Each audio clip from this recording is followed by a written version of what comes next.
کی اصلی محنت سے کوئی تعلق نہیں. جانتے ہو دعوت و تبلیغ کی محنت کیا چیز ہے؟ ایک نوجوان تھا جو حضرت مولانا الیاس رحمۃ اللہ علیہ سے بڑی محبت اس کو،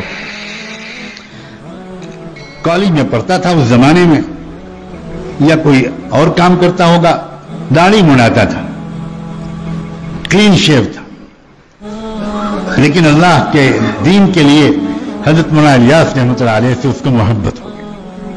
وہ دن بھر اپنا سارا کام سے فارغ ہو کر وہ جب حضرت کے رات میں آرام کرنے کا وقت آ جاتا تھا تو وہ خدمت کے لیے آتا تھا، اور اس نے اجازت لے لی اور بڑی محبت سے وہ حضرت کا بدن دباتا تھا کہ ذرا تھکے ہوئے ہیں دن بھر کے، تھوڑا آرام مل جائے.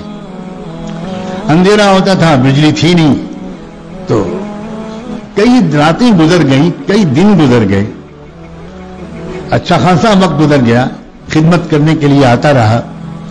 ایک دن حضرت مولانا الیاس کی نظر پڑی تو دیکھا کہ اس کے چہرے پر داڑھی نہیں.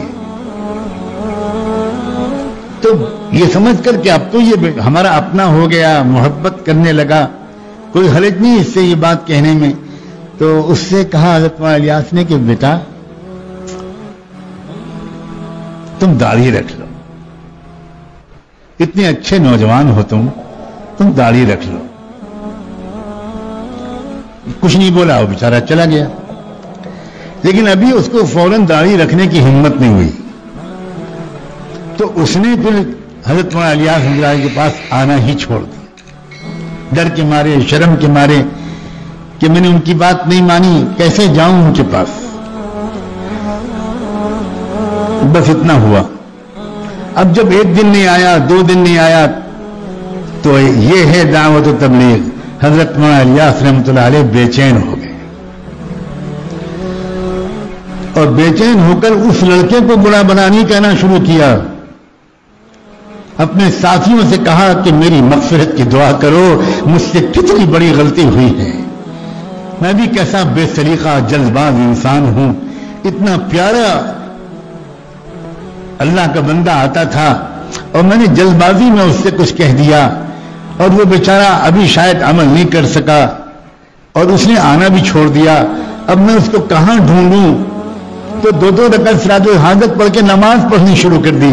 اللہ اس نے بندے کو بھیج دیجئے، میں اس سے معافی مانگ.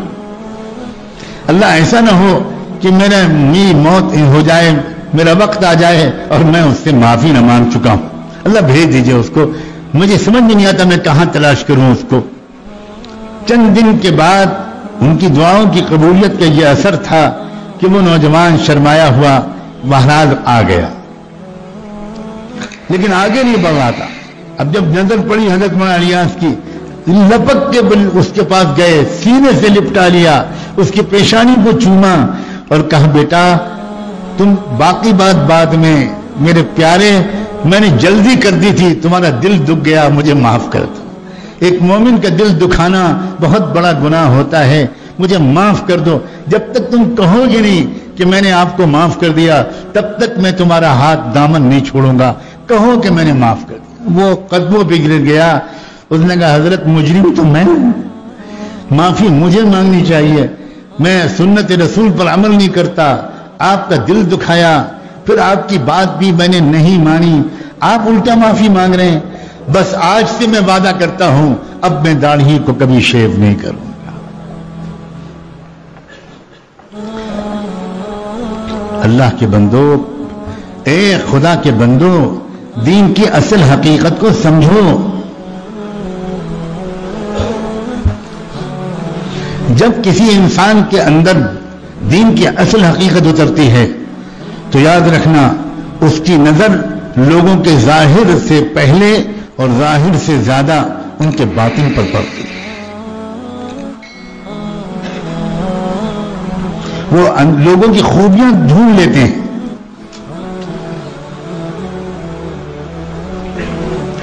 اس لیے ظاہری طور پر کچھ دینی شکل صورت بنا لینے پر مطمئن اور قانع ہو کر نہ رہ جانا.